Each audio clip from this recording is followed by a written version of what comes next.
We have Rand Fishkin in the house, and let me just give you a quick bio on him.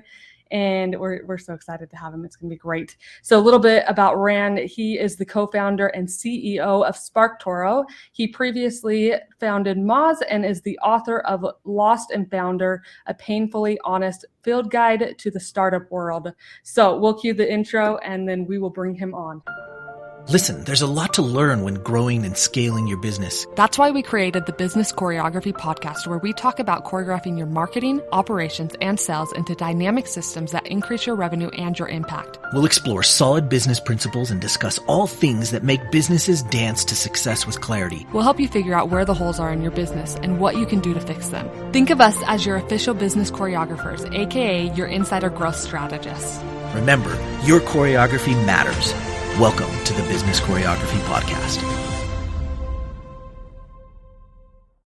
We want to start with this. In the intro, we talked a little bit about the rabbit hole moment.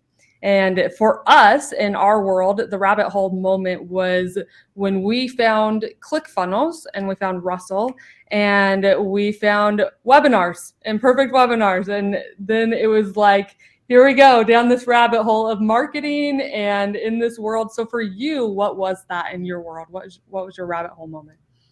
Oh man, I have had a lot. Yeah, I'm sure. Yeah.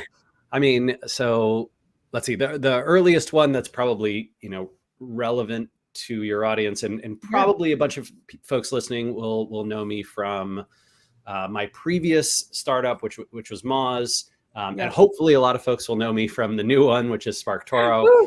But in the early days, this is like 2002, 2003, my rabbit hole was basically, I was really pissed off, like very angry all the time that Google and Yahoo and MSN and Ask Jeeves, I don't know if you remember these early search engines. Yeah.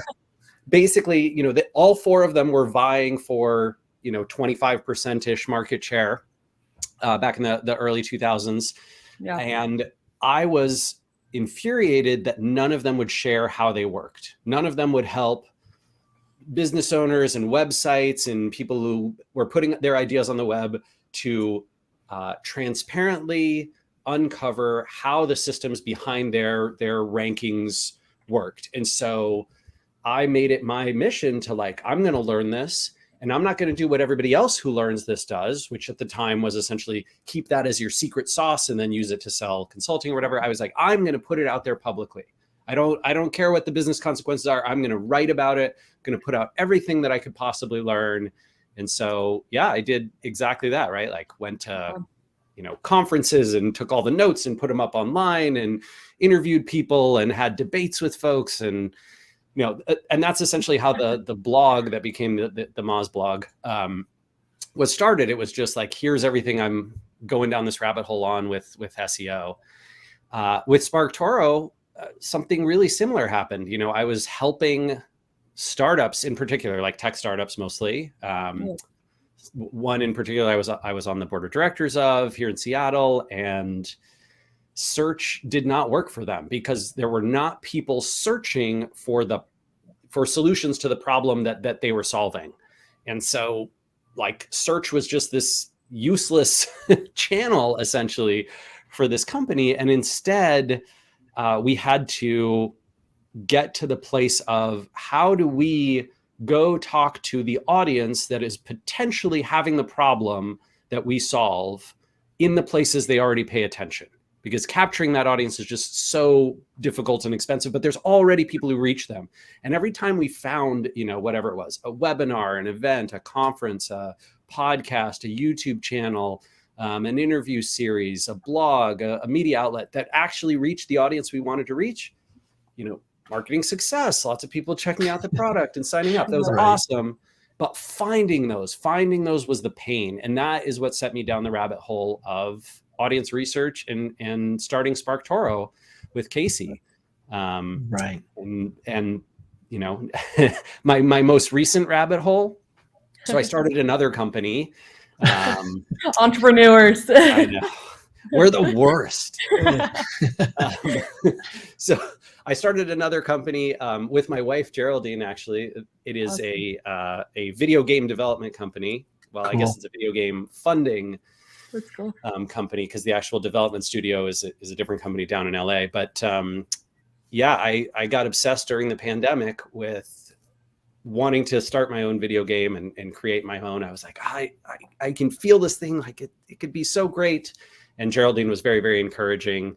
And so I spent, just, months every night on my phone, on my laptop, just learning about video game development and like, could I do it myself? Like figure out this Unity game engine. I don't know. I'm not much of a programmer anymore. I don't think I could do that. And then eventually just, networking and talking my way to folks who were far more talented and capable than I was. And of course, my last company, Moz, was sold to a private equity firm last year. And so that helped significantly raise the budget for the video game development. Very cool. Well, that's cool. I love that. I go down a lot of rabbit holes. I mean, a few years ago, I went down a Dungeons and Dragons rabbit hole. Oh, really? geez.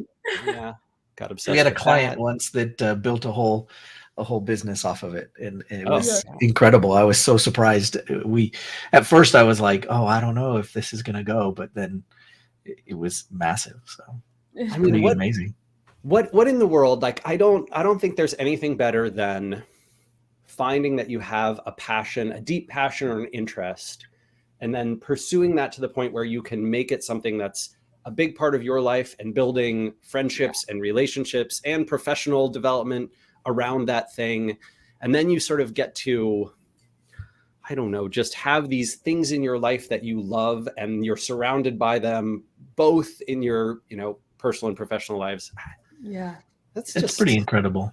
Yeah. And it's like a win-win, all the way across the board. There's so many shitty things about capitalism, but this is the one good one, right? Like, this is the outlier. This is the thing that makes capitalism really fun and great, is that if there is a need in the market and you can serve that need, and, you have the freedom to kind of go and start your business and do those things. And I think this is the other thing, right? There's lots of crappy things about the internet, but one of the most wonderful things about the internet is the ability to start this stuff incredibly cheap. Like, if my, I don't know, great grandfather wanted to stop being a tailor and start, selling games, the opportunity for him was nowhere. It just didn't exist, right? That was nearly impossible, probably even very difficult for my dad. And it is super easy for folks in our generation because of the opportunities the internet has enabled.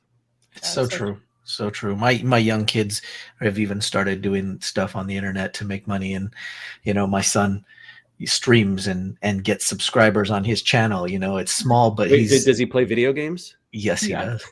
Yeah, he does. Yeah, no doubt. So have you ever had to throw a Hail Mary in your business or in one of your businesses just to be able to keep going? I mean, the early days of Moz were that sort of life or death moment over and over again, right? So, for folks who've read Lost and Founder, they probably remember the story of like, you're sneaking into the building where all your stuff is at the office and like fleeing before the landlord can take it because you're way behind on rent. And just, that kind of stuff definitely happened in those early days. In a lot of ways, right? The company that preceded Moz that we sort of shut down to switch over to was a web design and development agency that did terribly and was badly in debt, and had lots of customers who just never paid, and kind of all the post.com crash stuff going on. SEO was a Hail Mary, like switching the agency, the consultancy. I say the agency, switching me and my mom. That's who it was, right? It's me and it's Rand and Rand's mom, Jillian. That's the agency, right? Switching us from, hey, let's do web design and development, to, hey, let's start selling SEO. That was a big Hail Mary and thankfully paid off, mostly thanks to that blog, right? And that sort of rabbit hole that I'd fallen down there. Right. So absolutely. I think we have been incredibly lucky with SparkToro. Well, combination, very lucky. And also my co-founder, Casey, is extremely risk averse, probably the most risk averse entrepreneur you'll ever meet. Most risk averse entrepreneur who still actually started a company. And as a result of that, a ton of the things that we've done, everything from how we funded it to how we've done product development and customer development and marketing, how we've structured the product itself on the back end and the front end, how we collect data, the fact that we eschew real-time data and instead have a database that if it goes down for a few hours, you won't even notice. All that stuff has meant that there have not been a lot of Hail Mary moments for us. We've been, we've had our little setbacks and our big leaps forward, but not, thankfully not a ton of that pain. I think part of that just comes from experience too. Sure. Right? Well, I mean, it sounds like you went through your fair share of challenges in the beginning. Yeah. You've seen this playbook before, that, a lot of the early pitfalls, and Casey and I both have very painful memories of problems that we encountered at our previous companies, and so can bring that to the table here. Yeah, we have a special place in our heart for marketing, and in the success and the things that you've done, clearly there were some great moves there. So what's one of the marketing principles that sort of changed the course of how you operate in business? For me, the biggest one is thinking about marketing not as, hey, I'm going to invest sort of a certain percent of revenue or a certain amount of budget, and then I expect to get a certain amount out, but rather my mental model and the way that we make investments in marketing, both at Moz in its best and more mature years, and now at SparkToro, and hopefully eventually with this video game, is essentially the Flywheel Model. And the way I think about that, for folks who aren't familiar, the idea with the flywheel is that it is very hard to get the model up and running, right? So if you want to get one revolution of the input that you put in to the output that you get from the marketing investment you make, that first revolution is very difficult. But each successive one does two things, hopefully both of them, but either one works, even in isolation. Thing one is it gets easier to do, right? So like the next time you, pitch to be in a media, source or something, or the next time you pitch to be a guest on a webinar, or the next time you publish a blog post, or the next time you send a tweet, whatever marketing thing, little marketing tactic activity you're doing, it is easier for you to do it. And second, that you get a greater return the next time you do it. So a tweet is actually a good example of this because it's such a micro tactic, right? So you send one tweet and you hope that tweet reaches some people who might be interested in you and your product, right? And that some of them will go and do one of three things, right? They will amplify that tweet in some way. Maybe they'll reply to it or share it or like it, retweet it, whatever. Maybe they'll start following you either directly on Twitter, right? So that next time your message reaches more people, or maybe they'll go to your email list and your email newsletter and sign up there, or whatever it is, or your blog and sign up there.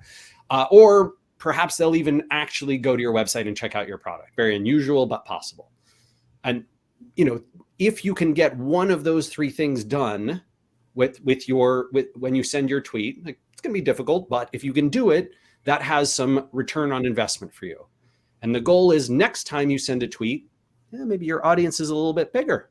And so that tweet goes further and more people are likely to reshare it and like it and, do all the things. And hopefully over time also, you get better at learning what your audience wants. And so your tweets get better.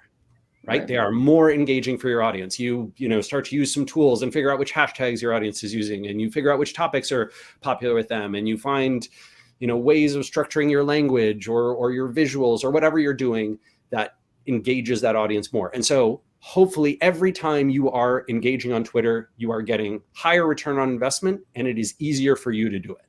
And that flywheel model can be applied to any marketing strategy you've got, any set of tactics that you're doing. But that's basically how Amanda and I at SparkToro think about all the marketing that we do, right? We want every webinar we do to have a few more people attended and be better than the last one and be more engaging and get more people interested in, whatever the message that we're sending and the product, and amplify it. And that's gone pretty darn well. It's not that every single episode is always better than every episode before it, but if you look in aggregate over time, right, over say 2 years of a webinar every month, yeah, the ones in the last 6 months just crush the ones from the first 6 months. And hopefully in 2 more years, if you look at the last 6 months, you'll be like, wow, they're reaching thousands of people. It's doing so well. That's how we want to invest, as opposed to the kind of, hey, here's a $500 a month budget for webinars, put on a series. Right. Right. I love that.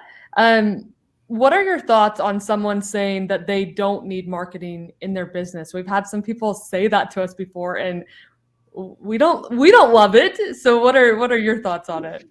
No, I love it. Go for it. Marketing is crowded. I don't need more competition. Get out of here. Don't there you go. Marketing. I like that perspective.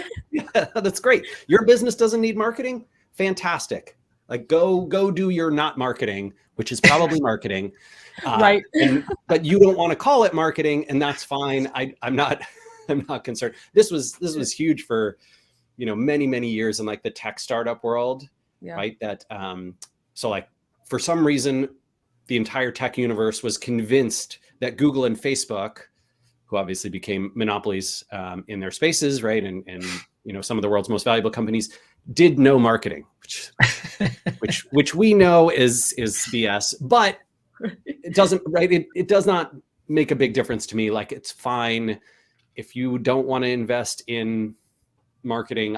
I'm totally cool with that. The field has, hundreds of billions of dollars of people who do, and there's plenty of practitioners and tons of supply and demand. I'm not worried if somebody wants to do marketing but not call it marketing. That's fine.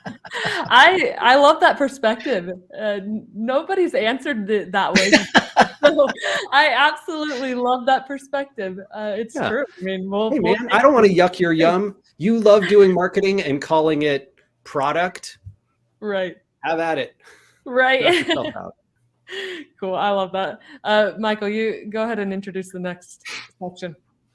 We love this idea of operating systems, and of course, having dealt with tech and software, I mean, the operating system is so important. At what point did you realize having a marketing operating system was more important than just maybe like a one-time tactic? I mean, you sort of touched on that a little bit with the webinar and just throwing something at it, but when did you finally realize that the system was more important than just maybe one-time tactics? We see it a lot, like, I got to run a challenge or I got to run a thing, but that's all they're doing. I think it was a good number of years into Moz, as I was trying to really, I think what catalyzed it for me was trying to pitch the company to investors, right? So, Moz was venture backed. I was always, I always felt like an underdog, outsider, not worthy, not good enough person. And I was always trying to prove to Silicon Valley investors, right, especially the like big names, that, hey, like, we deserve, your millions of dollars and all that. Right.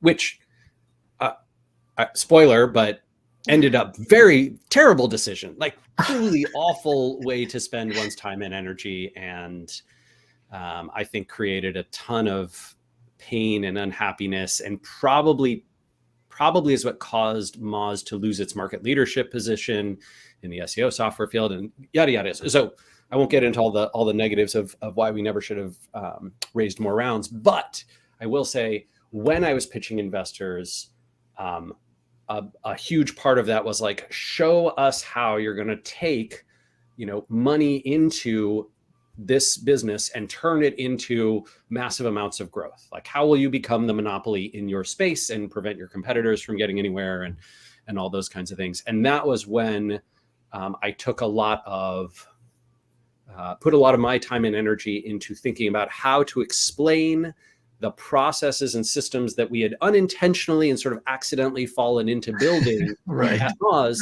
and structure them in such a way that you could present it to a third party and say, this is why this company is valuable and will win.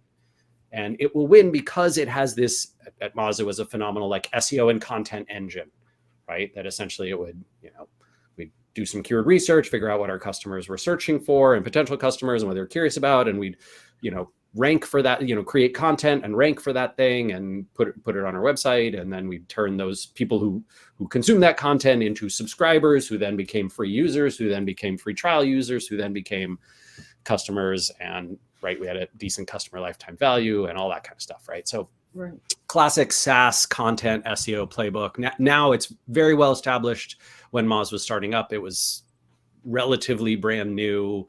Right. Self-service SaaS was barely a thing at the time. So, we had a lot of explaining to do to investors at the time. And I think that's what sort of crystallized this concept of, we build a flywheel that scales with decreasing friction. Gotcha. Okay. So we always like to ask this. Do you prefer to do one-on-one selling or one-to-many selling? Okay. Lexi. So, all right, I'm going to tell you a funny story. Okay, I'm ready for it. This is first 6 months that SparkToro is live, so SparkToro launched our product, like you could buy it on our website, the audience research, software, starting in April of 2020, which was also the start of this other thing. I don't know if you've heard of it. It's called COVID. Yep. Yeah. And so it was a scary as hell time, ludicrously scary. Casey and I were like, who knows what's going to happen with this business? Thank goodness we've raised a lot of money because we, have this sort of big cache of funds sitting in there. And okay, we could probably keep this going for another 2 years if the world economy craters for forever or whatever. So this is our, just a very tense time for us. Yeah. And one of the things that I did, which is against my better judgment, that I would not do again, is essentially throw everything at the wall and see what sticks. Right. So I can't see my friends anymore. I can't travel. There's no more conferences and events. Everything is off the table. You're just home all the time. What are you going to do, Rand? I will do anything anyone asks of me related to SparkToro, I will do it, which included doing a thing that I had not planned on doing. And that is giving demos, right? So somebody reached out and said hey, our team's been checking out SparkToro. Could we schedule a demo with you? And I said, of course, absolutely. No problem. There's only the two of us, right? So there's no Amanda yet. We haven't hired her. It's just me and Casey. So every week I did 3 or 4, maybe 5 demos sometimes, right? And over the course of the next 6 months, good news is SparkToro grew rapidly, did super well, got lots of customers. It was great. Especially that fall of 2020, we had rapid growth. And in January, I looked back and was like, hey, Casey, can I see, I want to look all the customers. We have Profitwell, so I just used Profitwell. Looked at all the customers and was like, aha, I see that of the 60 demos, 70 demos I gave, 2 people signed up. Oh God, I am terrible at demos. What is happening, right? So 2 or 3 people were signing up for SparkToro every day just by trying the free version and being like, oh yeah, I need this. And then they'd sign up for the paid version and they turn into great customers. And the people who asked for demos and got demos, an hour of my time, like on the phone doing nothing else. Here, let me walk you through, learn your business, try and help you, use the product. Usually really enjoyable calls. I'm not like, I'm generally someone who can make friends with almost everyone, right? Right. Right. Like we had lots of good connections. I thought none of them signed up. Like, forget about it. If you needed a demo, you were not a good SparkToro customer. And so starting, last year, 2021, they were like, okay, no more demos. If you ask for a demo, you get a response with, hey, watch these 3 videos. Sorry, we're just a tiny team. We can't do demos. If you sign up for a SparkToro account and then you come and say like, hey, could you do a little like team training? Sure, no problem. Of course. Happy to do that. Do that all the time. That seems to go great. But the people, so do I like one-to-one selling? Hell no. I hate it. I'm terrible at it. I don't know. Maybe I was supposed to like follow up and be like a salesperson, but I ain't about that life. So All right, that's fair. I like that. Some people love the one-to-one and some people like the one-to-many. So I think it's good. So one-to-one, see, the thing is, what's weird is I love one-to-one hanging out and talking and like, I don't know, going out for dinner and making cocktails and like, I love one-on-one stuff. Yeah. But I hate it from a sales perspective because I feel like one-to-one relationships, the beautiful part about it is like building someone in your life who you might connect with and finding shared interests and overlaps and, right. I don't know, building the start of like a friendship. Yeah. And sales makes that ugly, it makes it like, I don't know. It's sort of like the worst parts of dating, right? Like the best part of dating, whether it's friend dating or romance dating, right, is the like, hey, let's find the shared connection between us and let's build like a relationship that produces, good feelings from both of us. And like, we care about each other now and we want each other to do well. And if we need help, we want to help each other. And the bad part of dating is I want you for just this thing. Like I am using you to get this thing that I want. And that's how sales always felt to me. Like I'm using you to get this thing that I want. And hopefully, you're getting something out of it too, but mostly I'm trying to close the deal. Right. I just don't ever want to feel like I'm trying to close the deal with somebody unless the deal is lifelong friendship. Like, sorry, now we're friends forever. Stuck with me. I love that. That's the only deal I want to close. Okay. Nice. Very cool. So you've mentioned SparkToro along the way, and the assumption is that's your core product in your business. So if it is, and that's the case, let's talk about it. Tell everybody about SparkToro. Give us a little bit more about the guts of it and what it's about. So my favorite way to describe SparkToro is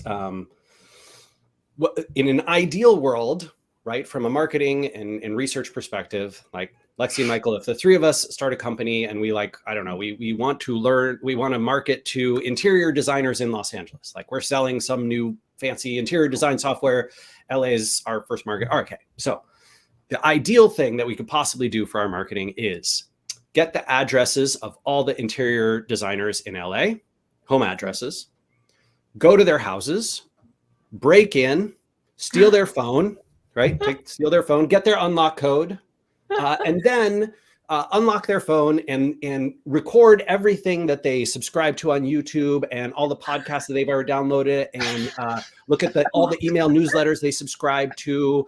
Go check out all everybody they follow on, Twitter, LinkedIn, Facebook, Reddit, whatever, like all the communities they're part of, and then take that data and aggregate it with all the other interior designers in LA. Wow. But this is highly illegal.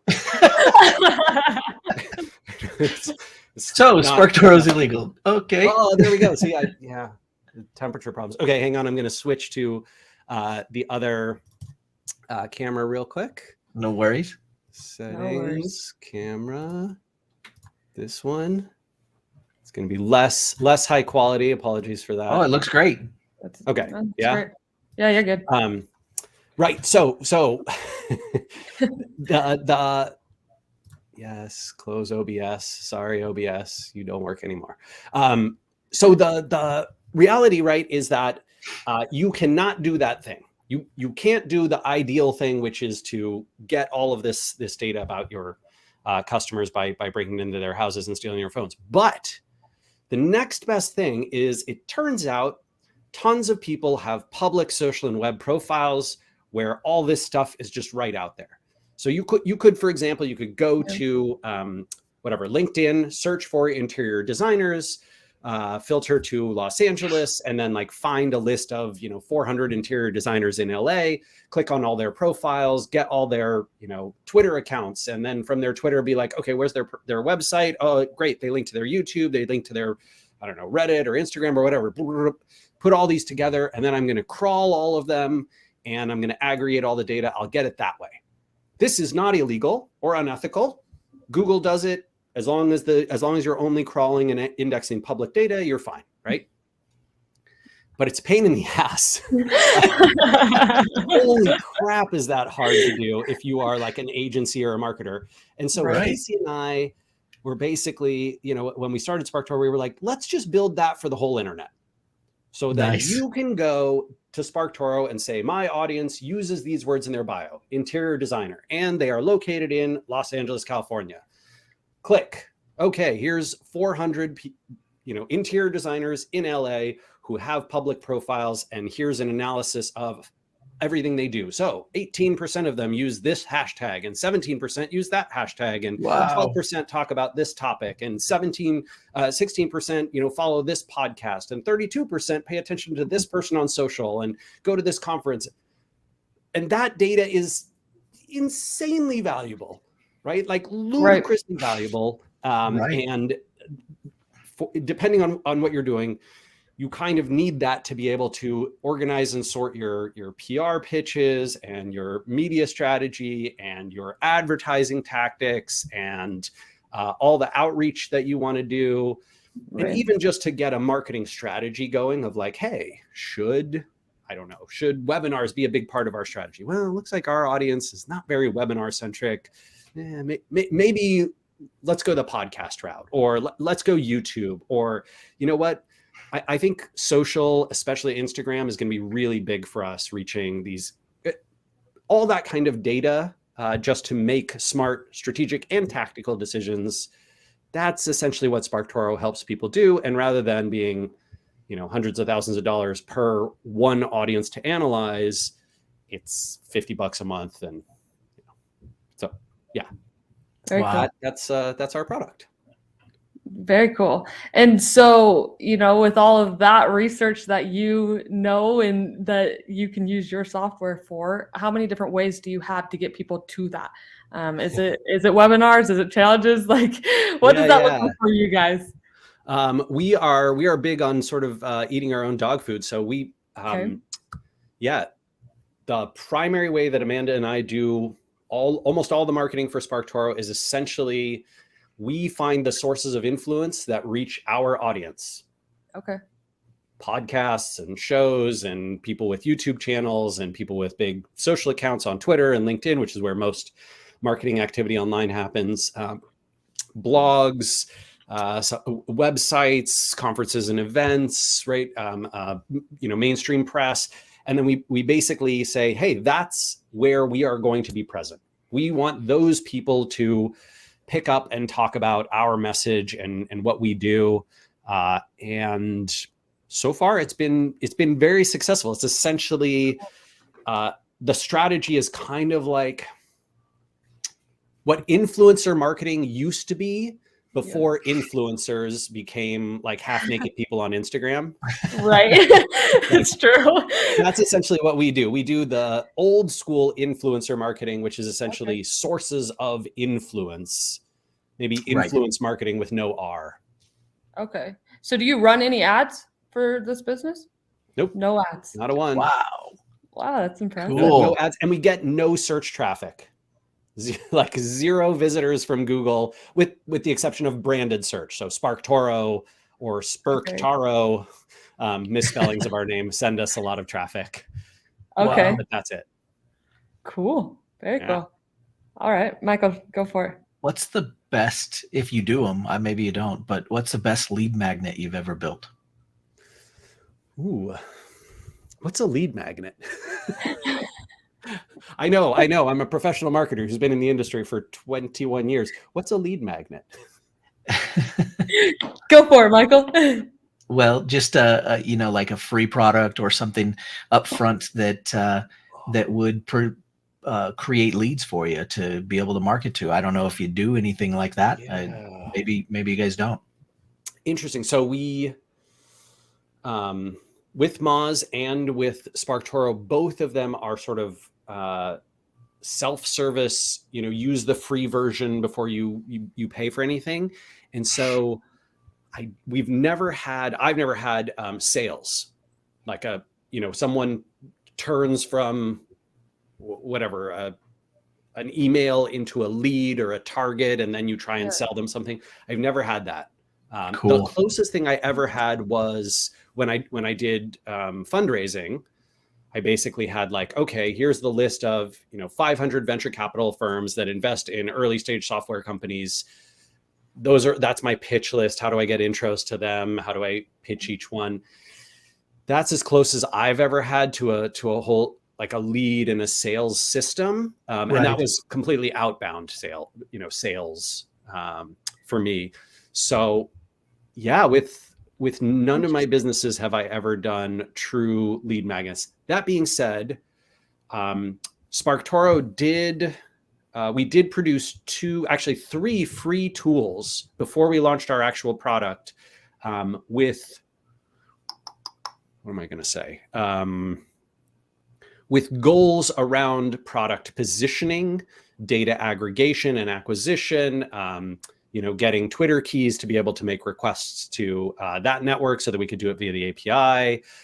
Those include the fake followers tool, which has become very popular, especially now everybody and their dog is writing about how Elon Musk has half his followers don't exist. And the other one is Spark Score, which essentially tries to be a much more accurate representation of how influential a social account is. And then we have this trending tool, which kind of tells marketers what's hot in the marketing universe on any given day. It's kind of like hacker news for marketers.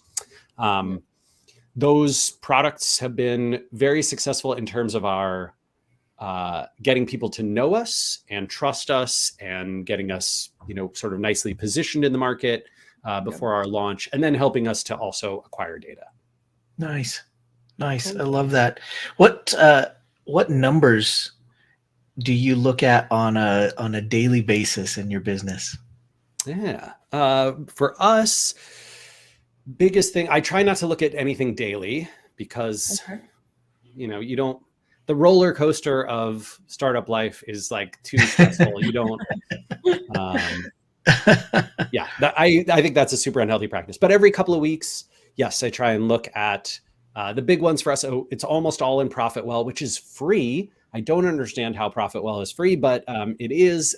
If anyone is running a SaaS business, I can't recommend it enough.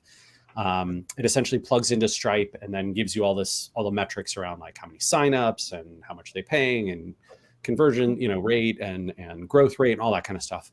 And so I look at essentially MRR. I look at our customer acquisition rates and our churn rates and retention. I love looking at resubscriptions. That's one of my favorite metrics to see, especially with SparkToro, because it's you get lots of value the first time you use it. And for tons of people, they're basically I have this problem that SparkToro can solve. I'm going to go use it. And then 2 or 3 months later, they're okay, I'm kind of done with it. I'm going to quit. And then 6 months later or a year later, they're I need that thing again. Right. And so for us, resubscriptions is something that I believe will be a big growth mechanism for the company long term, right? For lots of SaaS businesses, they're obsessed with churn because they worry about essentially a customer from a one-time subscription perspective. And it's sort of viewed that if that customer ever leaves your subscription, you've lost them. That was your product doing bad things or your company being bad. And, you know, churn rate is always terrible. And the way I think about it is over the course of the next 10 years, how many months of subscription and dollars of subscription will someone who has the problem that SparkToro solves need? Yeah. And then can we be the place where they always solve that, or most of the time solve that? And that's my kind of lifetime value of a customer, not Right. how long does one subscription period last. Yeah. Right. Yeah, that makes a lot of sense. Cool perspective. Does it? Because no venture capitalist believes that. Oh no, I think it does, and I think in a lot of cases with SaaS companies, we deal with them a lot. They don't understand it. I mean, obviously, people are starting to understand churn a little bit better. They're starting to understand lifetime value, which is kind of a funny statement anyway. It's not like we know how long they're going to live, you know. And although if you can make a software for that, you know. I do have this one frustration, right, with Profitwell or any of the other subscription measuring tools, which is that they really do not try and estimate lifetime value based on recidivism rates. Right. Like none of them will look at, and they're not sophisticated about it either. So even in Profitwell, I really dislike that someone only counts as a resubscriber if they use exactly the same email address to sign back up with you. Right. Which is also super dumb, right? What I want is, right, hey, this company, this organization, this, you know, agency, or this person, if the person's email address changes and they come back, that should be a resubscription. And if the company has a different email address from which they subscribe in the future, that should be a resubscription too. Yeah. And then I think that a true customer lifetime value should not be the lifetime of a subscription, of one subscription. It should be the life of that customer in its relation to your business. And then I think you would start to see really, really different, you know, CLTV values and just a whole lot more people thinking about long-term relationships with their subscribers instead of, how do I keep you from quitting this month? Yeah. Right. And that's not, you know, that, like, I love that one of the things that we get to do at SparkToro is anybody who asks for a refund, like, here you go. Right. Oh my God, of course, you know, you didn't get everything you wanted with this subscription, or you paid for an extra month when you meant to quit last month. I don't need your $50. Like, you need those $50. If you're writing to me, you definitely need those $50. Let me help you out. Right. And yeah. I promise that what they're going to say for the rest of their life about SparkToro is, yeah, I had a really good customer service experience with them. Even if they didn't solve their problem, that's going to be a positive memory, not a negative one. And if you're like, oh, I'm sorry, you needed to cancel your subscription on this date, and you know what, we can't do backdated refunds more than a month. I love it. Totally. Okay, so if people want to get SparkToro, they should get on a demo with you, right? That's the plan. Actually, Lexi, what was your email address? Here Sending all SparkToro demo requests to you from now on. Okay, sounds good. Congratulations on the unpaid internship. Okay, great. I'm so excited. Love it. But really, what's the best way for them to go and check that out? So the nice thing about SparkToro is, like I said, you can go to the homepage, sparktoro.com, start searching right away, set up a free account. Cool. You don't have to do anything. If you run out of searches, so we give you 5 free searches every month, but if you run out of them, you'll actually get an email like 24 hours later that says, hello, you ran out of searches. Here's 5 more. So like, go to town. You know, if the data is useful and valuable to you and you're like, gosh, I really want more of that, great. Yeah. There's paid plans ranging from, you know, $50 a month up to $300. And if not, if you only ever use the free version for forever and that's valuable to you, I love that too, right? Like we created this company not just to, you know, we don't have venture investors. We're not trying to be $1 billion behemoth. We are trying to get this information out to marketers and make it useful and usable by anyone, and build ourselves a nice business that we can feel lovely about running for the long term, even if it's quite small. That's who we are. I love that. I love it. And your book, you have a book out. If they haven't read it yet, can you just tell them about that? Because that's pretty cool too. Sure. Yeah. So Lost and Founder is essentially about the kind of first 20 years journey at Moz, building that business, changing it from an agency, a consultancy, to a software business, raising money, that whole process, all the kinds of things, high stress kinds of things that you might find in a business like that. So, hiring and firing folks, doing big painful layoffs, trying to raise money and failing, what it looks like when you succeed at raising money, had a painful bout with depression and stepped down from the CEO role, and wrote about that. And in each chapter, I try and focus on basically conventional Silicon Valley tech world wisdom and dispelling a lot of that, bringing a different perspective to it through both, our story and through data. And then the book kind of ends with the transition to SparkToro and all the things that we're doing differently here. But it was published in 2018, so that the business was still just an idea, hadn't even technically kickstarted yet. Wow. Well, that's great. We're so glad that you joined us today, and everybody needs to go check out SparkToro. It's awesome. You're going to love it. It's really cool. And Rand is really cool. Go check out his book as well. And we thank you so much for joining us today. Thank you for being on the podcast and the episode. We're so excited to have you and can't wait to have you back again sometime. It was an honor. Lexi, Michael, thank you both for having me, and take care of yourselves. Cheers. All right. Take care. Thanks for joining us today. Want more business choreography? Check out our website at bizchoreo.com to find out more. And find out how the choreography for your marketing, operations, and sales can raise your revenue and create more impact.